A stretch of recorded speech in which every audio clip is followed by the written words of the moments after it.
Hello everyone.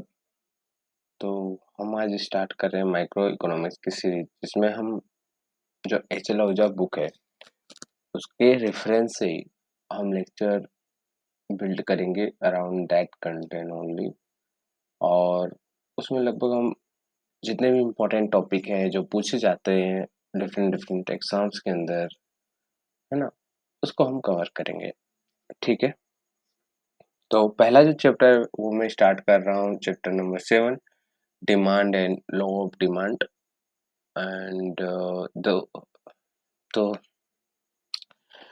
ये chapter को हम लोग अगर देखें तो इस चैप्टर में मेन मेन कंटेंट क्या क्या है, क्या क्या मेनली इसमें चलेगा, टॉपिक कौन कौन से होंगे।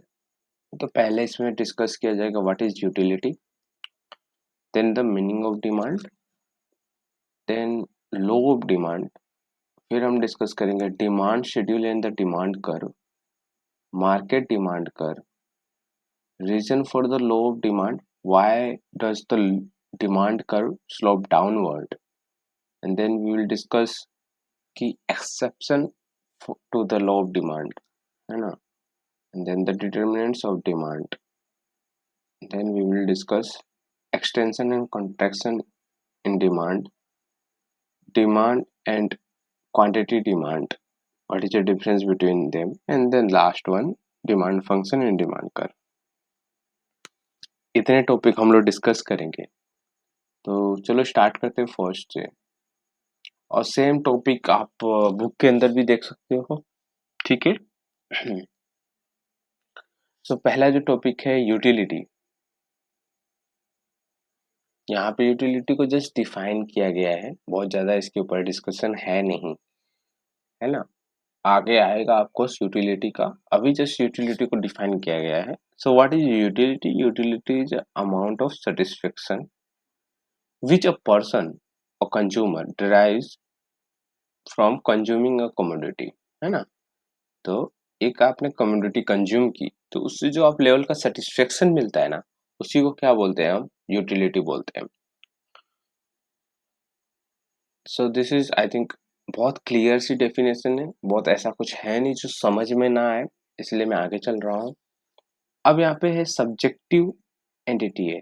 यूटिलिटी कैसी है? Subjective entity. अब इसका मतलब क्या होता है कि सेम क्वांटिटी, जो सेम क्वांटिटी है ना,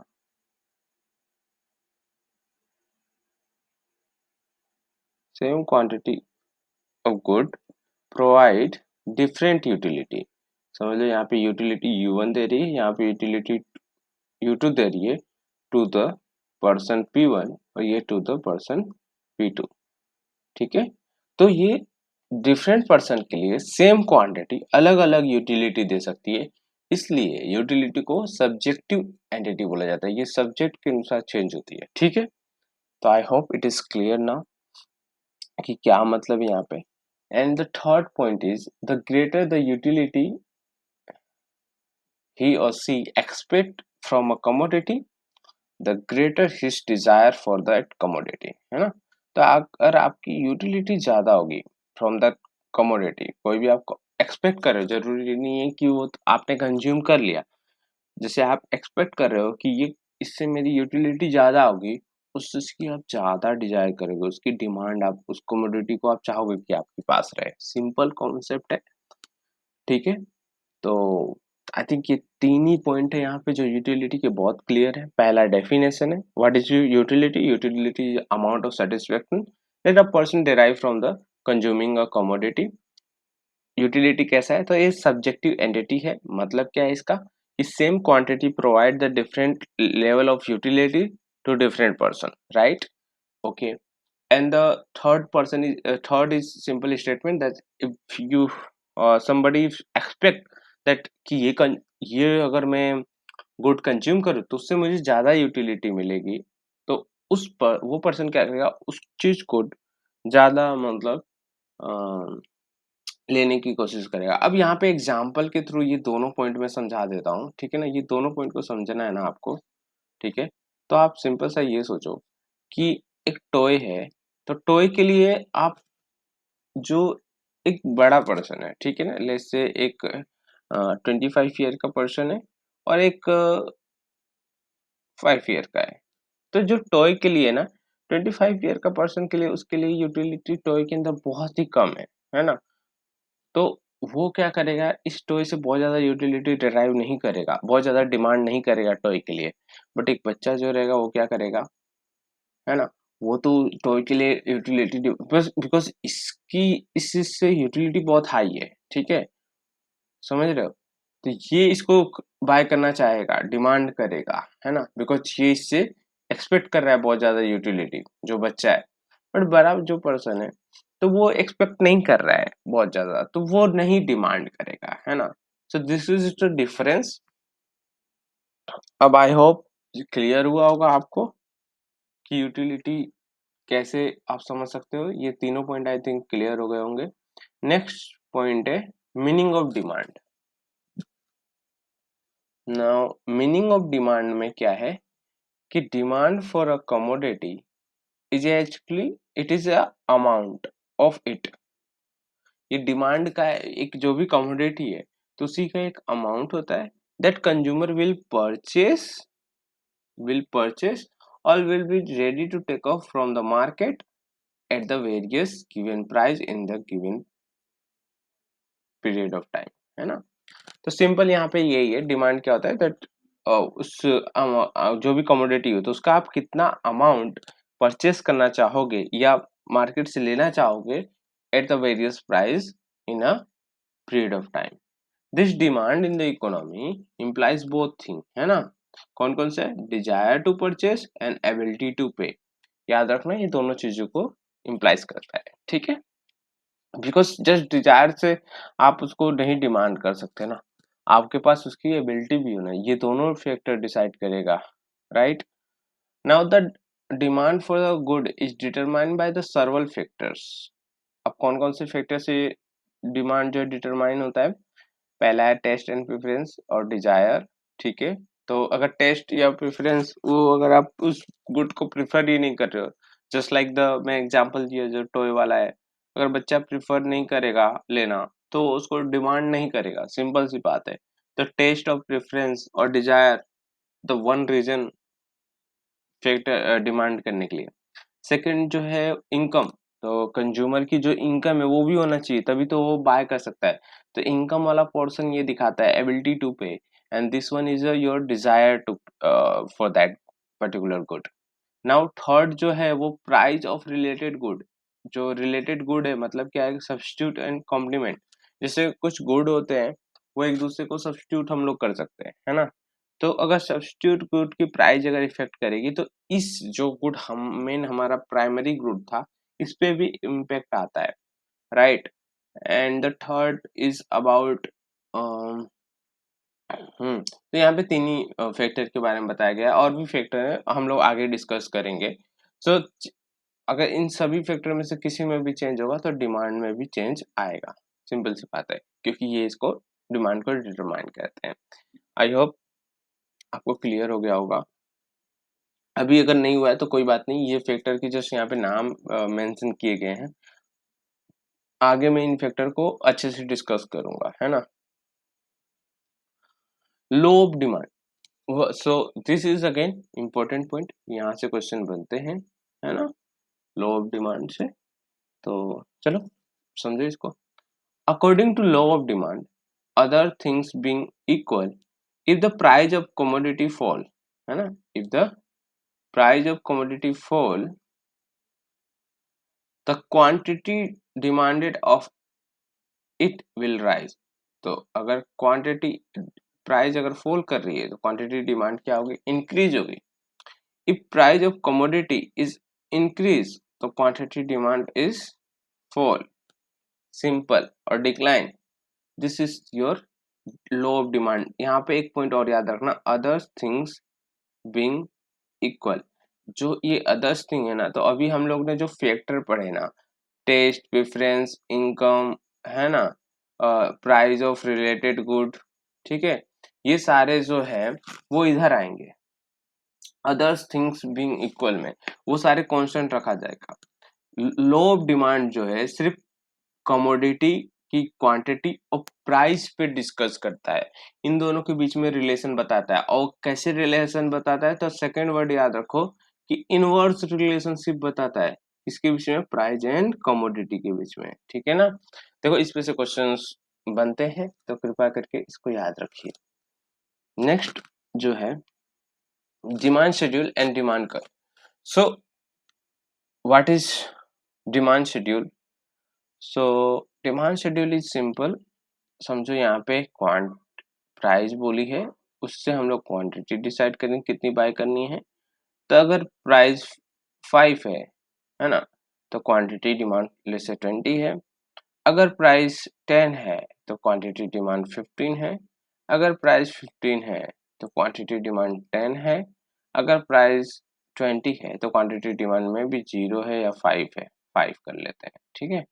तो दिस इज योर, क्या हो रहा है यहाँ पे देखो, जैसे जैसे प्राइस आपकी इंक्रीज कर रही है, क्वांटिटी डिमांड आपकी क्या कर रही है, डिक्रीज कर रही है। तो ये जो टेबल है, जो डेटा शो कर रहा है, इसी को क्या बोलते हैं, डिमांड शेड्यूल, ठीक है। इसको बोलते हैं डिमांड शेड्यूल।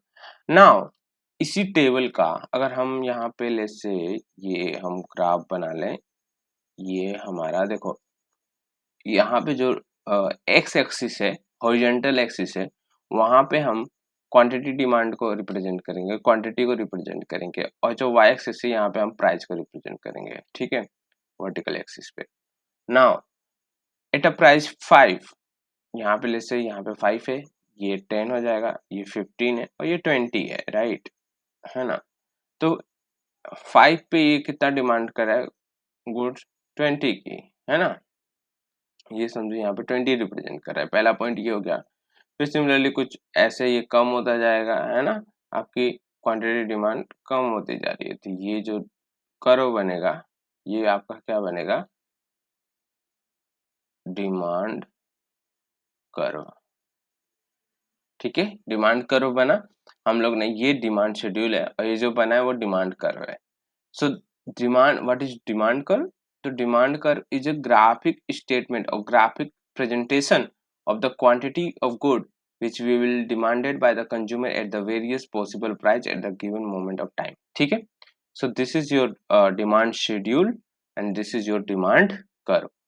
since देखो देखो हमेशा ना, जब प्राइस छोटी है, प्राइस लोअर है, 5 है, तो कितनी डिमांड है, डिमांड हाई है, 20 है ना।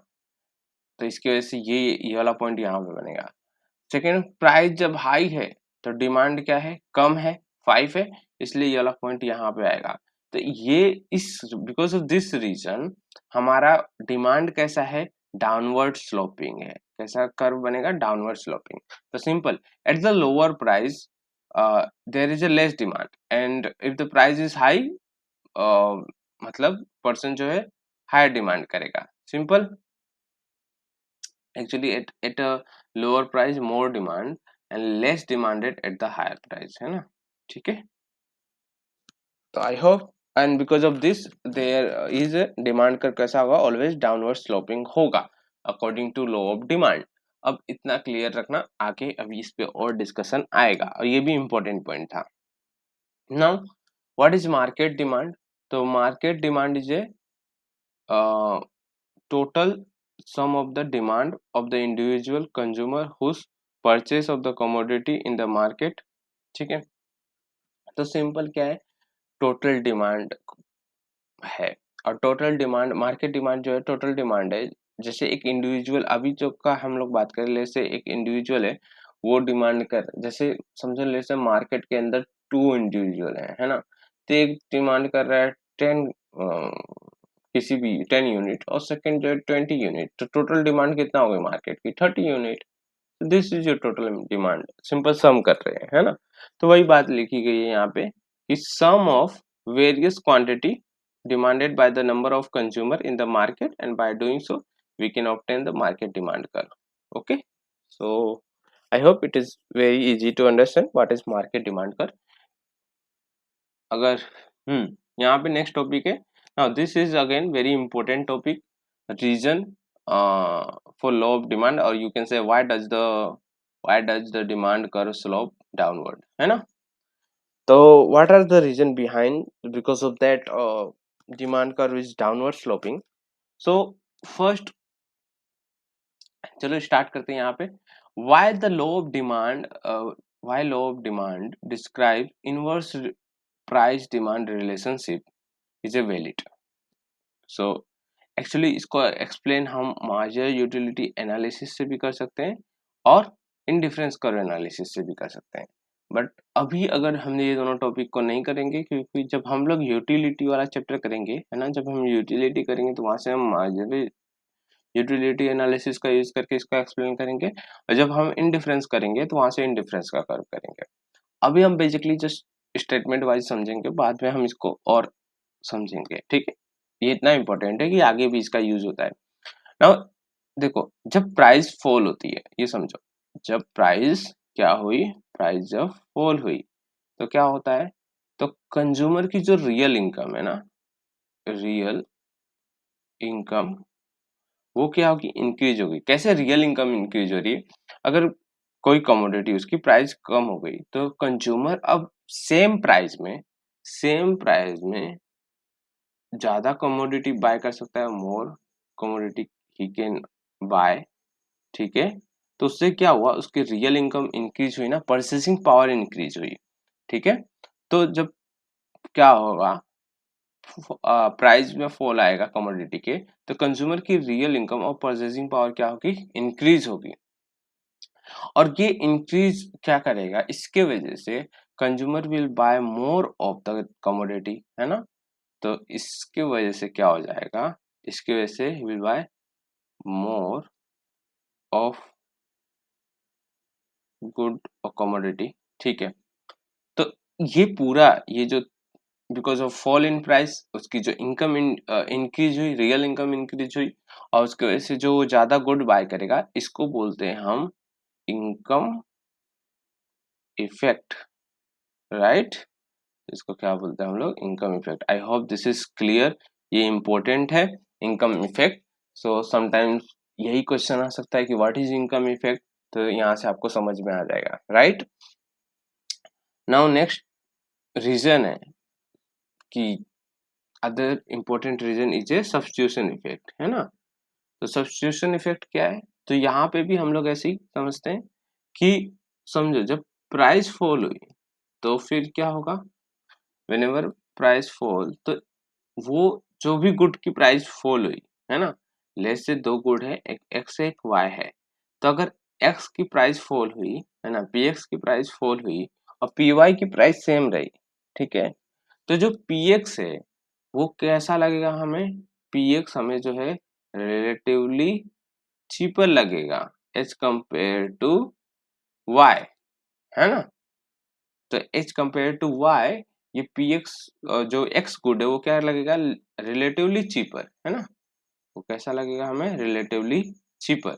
And this induce to consumer, and because of this reason consumer क्या करेगा, to substitute the commodity whose price has fallen for the other commodity, मतलब वो एक्स का कंजम्पशन ज्यादा करेगा और वाई को सब्स्टिट्यूट कर देगा, वाई का कंजम्पशन थोड़ा कम कर देगा। बिकॉज उसका रीजन क्या है, बिकॉज ऑफ दैट, इसकी क्योंकि प्राइस कम हुई है, सिंपल। ये इसको ज्यादा सस्ता लगेगा खरीदना। तो दो इम्पैक्ट यहाँ पे एक्सप्लेन किए गए, इफेक्ट एक्सप्लेन किए गए। पहला है इनकम इफेक्ट, ठीक है, इनकम इफेक्ट, है ना, और दूसरा है सब्स्टिट्यूशन इफेक्ट, ठीक है। तो इस पे से ऐसा क्वेश्चन आ सकता है कि why why demand curve is downward sloping, तो उसके बीच में बिकॉज रीजन के बीच में, रीजन आपको ऑप्शन में ये दोनों दे सकता है, सब्स्टिट्यूशन इफेक्ट और इनकम इफेक्ट। तो आप याद रखना, इन दोनों की वजह से लो डिमांड वैलिड होता है, या डाउनवर्ड जो स्लोप है डाउनवर्ड स्लोपिंग होता है, ठीक है। तो प्लीज इसको माइंड में रखिए।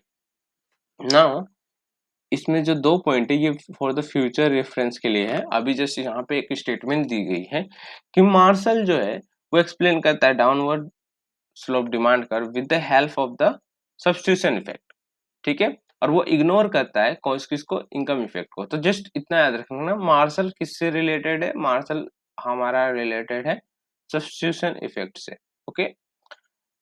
बट वहीं पे अलग जो इकोनॉमिस्ट आते हैं Hicks and Allen who put forward indifference analysis curve, तो वो किसका यूज करते हैं, वो दोनों का सब्स्टिट्यूशन और इनकम इफेक्ट दोनों का यूज करते हैं। तो ये भी पॉइंट याद रखो कि जो हिक्स एंड एलन है वो substitution effect and income effect इन दोनों का यूज करते हैं to explain downward sloping demand curve. But where is Marshall जो है सिर्फ सब्स्टिट्यूशन इफेक्ट का यूज करता है। I hope it is clear you, ये बहुत ज्यादा क्लियर है, क्लियर टू यू। चलो ठीक है, अब जो है हम लोगों ने ये पढ़ लिया कि क्यों डिमांड का डाउनवर्ड स्लोपिंग होता है, what is law of demand and what is market demand. अब इसमें जो इम्पोर्टेंट पॉइंट है वो नेक्स्ट वो ये है कि is there is exception to law of demand. तो देखो हम लोग ने अभी तक का लॉ ऑफ डिमांड क्या पढ़ते हुए आया कि अगर प्राइस इंक्रीज हुई तो क्वांटिटी डिमांड क्या होगी, डिक्रीज होगी, सिंपल। बट क्या कभी ऐसा हो सकता है किसी गुड के साथ कि अगर प्राइस इंक्रीज हो तो उसकी क्वांटिटी डिमांड भी इंक्रीज हो? ये तो इनवर्स रिलेशनशिप की बात करता था। तो क्या कभी ऐसा हो सकता है कि डायरेक्ट रिलेशनशिप हो सकती है क्या प्राइस और गुड के अंदर? तो वही तो उसका एक्सेप्शन होगा, है ना, लॉ ऑफ डिमांड का। ठीक है, जब ऐसा कोई गुड हो जिसके लिए प्राइस उसकी इंक्रीज होने से उसकी डिमांड इंक्रीज हो, यानी मतलब डायरेक्ट रिलेशनशिप हो बिटवीन प्राइस एंड क्वांटिटी, तो उसको क्या बोलेंगे, exception of demand. Now see, यहाँ पे एक वेवलिन इफेक्ट है, वो क्या एक्सप्लेन करता है, वेवलिन इफेक्ट कि higher price of quantity of demand of the diamond by consumer will rise। अगर at a higher price the quantity demand of the diamond by the consumer will rise। ठीक है, तो हायर प्राइजेस पे क्या होता है, at a higher prices demand जो है ना, demand of the diamond increases, because यहाँ पे ना लोग इसलिए बाय कर रहे हैं उस गुड को क्योंकि जब हायर वैल्यू अगर एसोसिएटेड होती है किसी गुड से, तो जो रिच पर्सन है उनको क्या लगता है, okay this is higher value associated, और नॉर्मल लोगों को भी। तो ये क्या है, ये गुड ज्यादा इम्पोर्टेंट है, क्रूशियल है, और इसमें मतलब इसकी वैल्यू ज्यादा है because of the higher prices, and because of that उसकी डिमांड ज्यादा होती है ना। तो यहाँ पे क्या हो रहा है, लो ऑफ डिमांड नहीं फॉलो हो रहा है, as price increases people will demand more, and that's why इसको ये वेवलिन इफेक्ट बोलते हैं। तो अकॉर्डिंग टू वेवलिन, ये इकोनॉमिस्ट का नाम है, तो अकॉर्डिंग टू हिम जो कंज्यूमर है वो measures the utility of the commodity entirely by its price. तो प्राइस से तो उसकी यूटिलिटी मेजर कर रहे हैं, है ना। मतलब इट्स लाइक ना कि ये ब्रांडेड है तो इसकी प्राइस हाई है तो ये गुड अच्छा है, सिमिलर टाइप, है ना। तो वही बात यहाँ पे की गई है, the greater the price of the commodity the greater it's utility, and for this अगर डायमंड कंसिडर करो तो इसकी अगर प्राइस हाई होगी तो इसको लोग ज्यादा डिमांड करेंगे, कम होगी तो लो डिमांड रहेगी। तो this why that is called Veblen effect. Now Giffen good second है, ये पहला एक्सेप्शन था, दूसरा है सेकंड गुड का, गिफिन गुड का।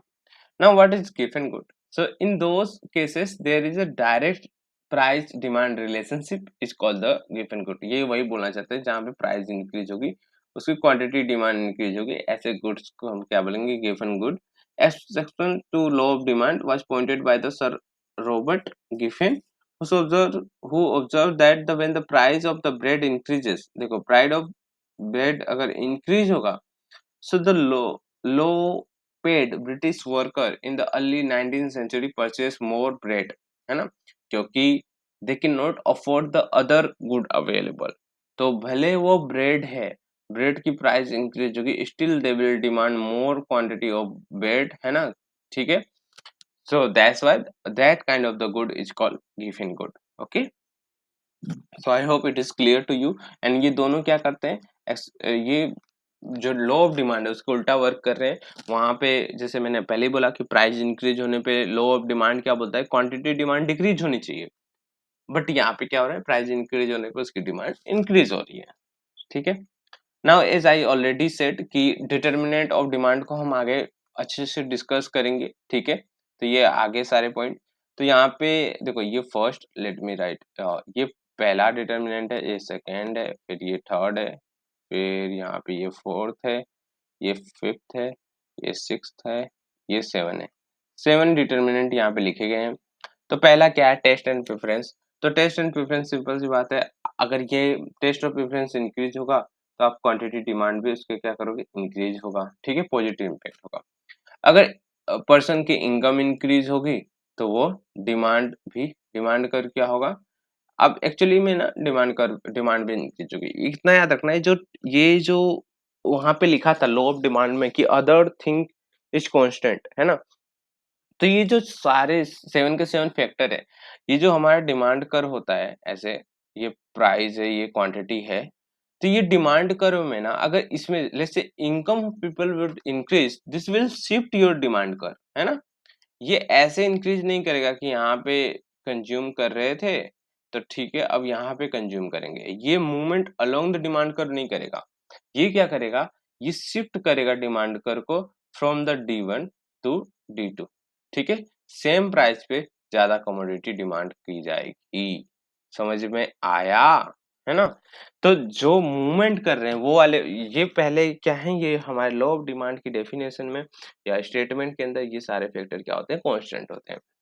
नाउ चलो समझते हैं यहाँ पे, तो इनकम जो इंक्रीज होगी उससे क्या होगा, डिमांड इंक्रीज होती है। टेस्ट एंड प्रेफरेंसेस अगर इंक्रीज होंगे तो उससे क्वांटिटी डिमांड इंक्रीज होगी, और सिमिलरली ये अगर डिक्रीज होंगे तो डिमांड कर जो है शिफ्ट डाउनवर्ड होगा, है ना, ये भी याद रखना। अगर ये इंक्रीज हो रहे हैं तो जैसे शिफ्ट आउटवर्ड हो रहा है because of the rising in the demand. Similarly अगर ये डिक्रीज होंगे, अगर income of the consumers would decreases, तो इसका इम्पैक्ट क्या होगा, इसका इम्पैक्ट ये होगा कि डिमांड का shift downward side. Okay, now changes in the price of related good. यहाँ पर रिलेटेड गुड क्या होते हैं, तो जैसे वहां पे बताया था substitution good and the complementary good. तो सब्स्टिट्यूट गुड कैसे होते हैं, तो when the price of substitute good will fall, तो अगर सब्स्टिट्यूट गुड है, लेट्स से दो गुड है, अब यहाँ पे एग्जांपल हम लोग ले लेते हैं कोल्ड ड्रिंक्स की, जैसे पेप्सी एंड कोका, है ना। कोको एंड पेप्सी जो है, समझ लो ये दोनों ब्रांड जो है वो लोग पी रहे हैं, ठीक है, ड्रिंकिंग से के लिए। तो ये दोनों सब्स्टिट्यूटेबल हैं, किसी किसी के लिए, किसी किसी के लिए नहीं है, बट मोस्ट ऑफ ये दोनों कैसे गुड हैं जो एक दूसरे को सब्स्टिट्यूट किए जा सकते हैं। तो अगर लेट्स से ये कोको कोला की प्राइस अगर फॉल होती है तो लोग क्या करेंगे, जो पेप्सी, अगर इसकी पेप्सी की प्राइस सेम हुई तो लोग इधर से इस साइड शिफ्ट हो जाएंगे, इसकी डिमांड बढ़ा देंगे, है ना, सिंपल सी बात है।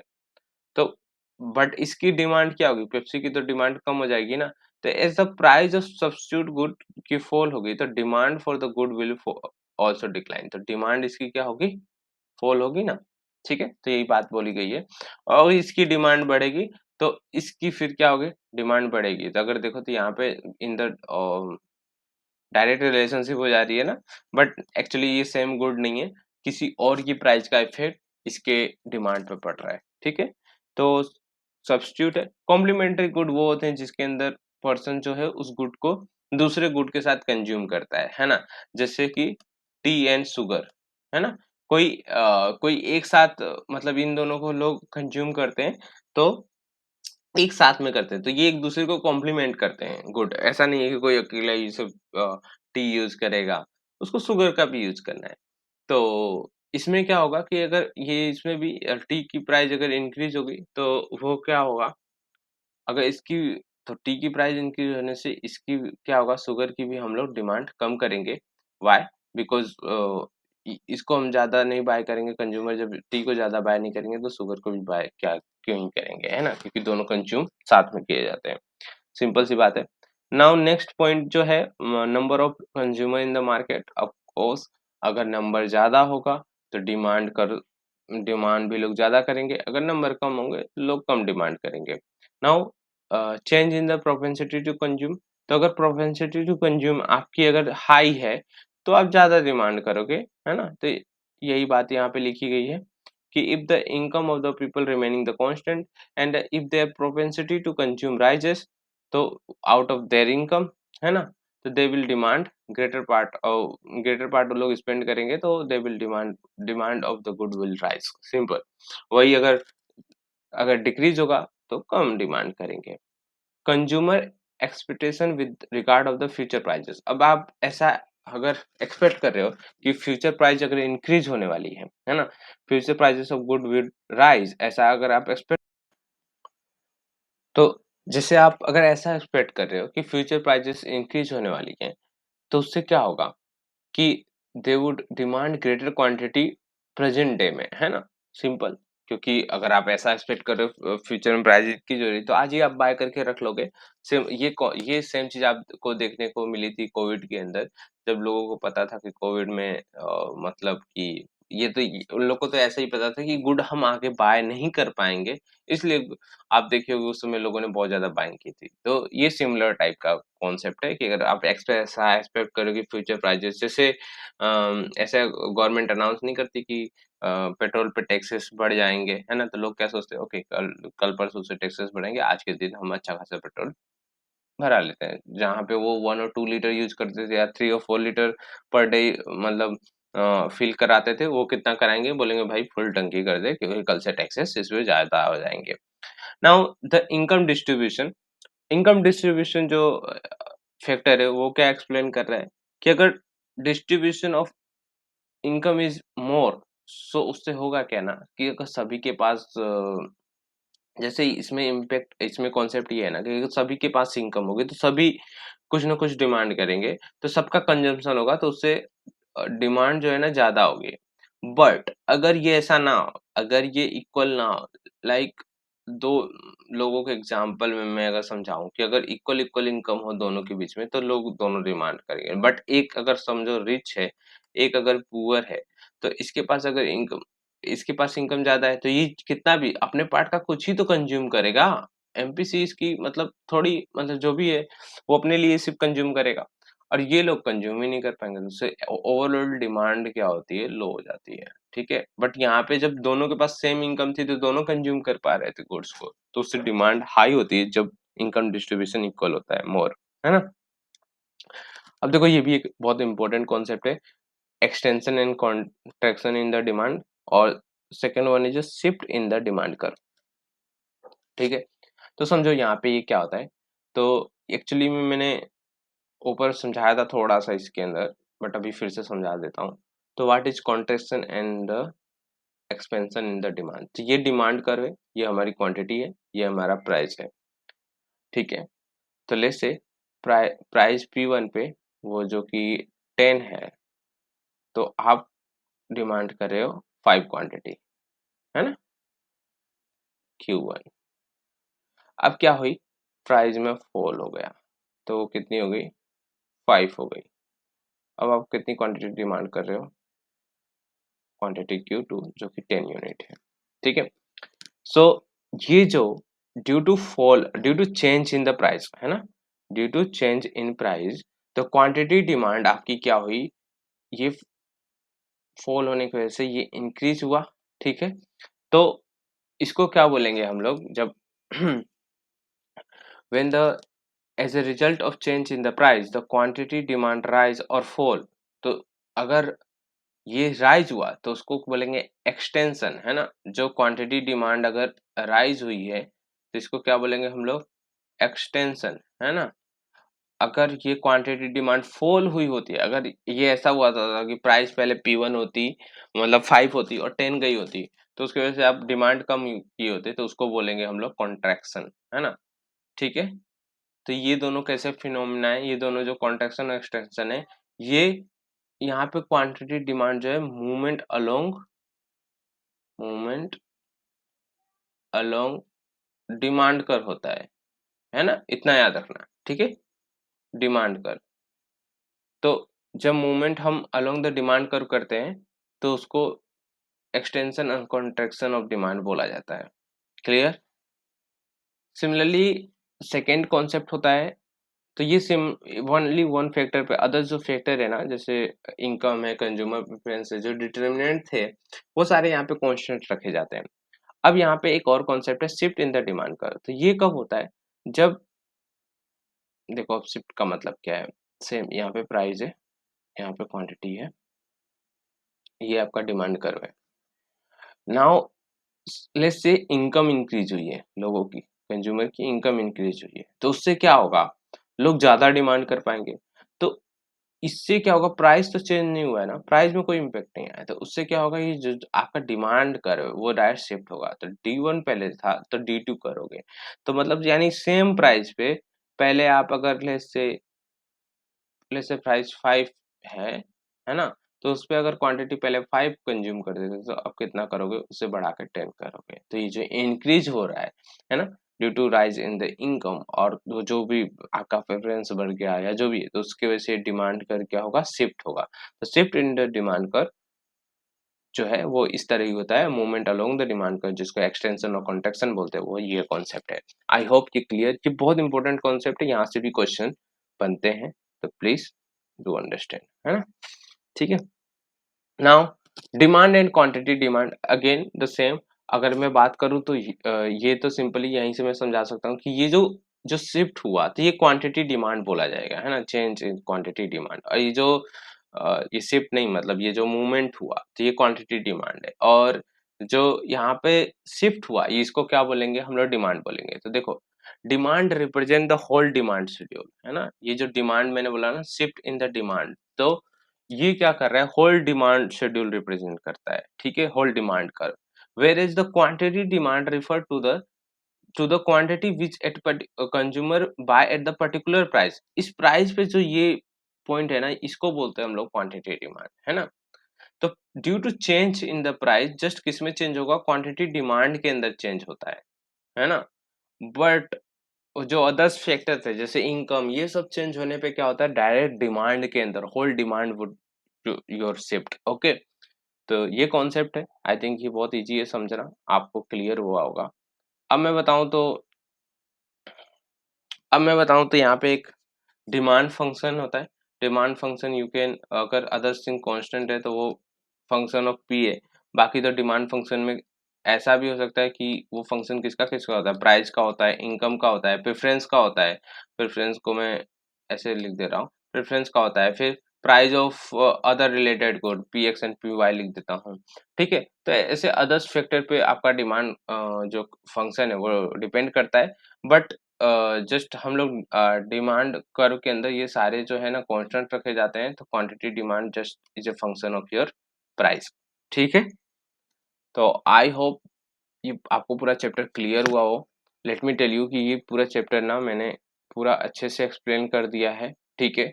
इसमें कोई भी डाउट हो तो आप कमेंट करो, आप मुझे बताओ।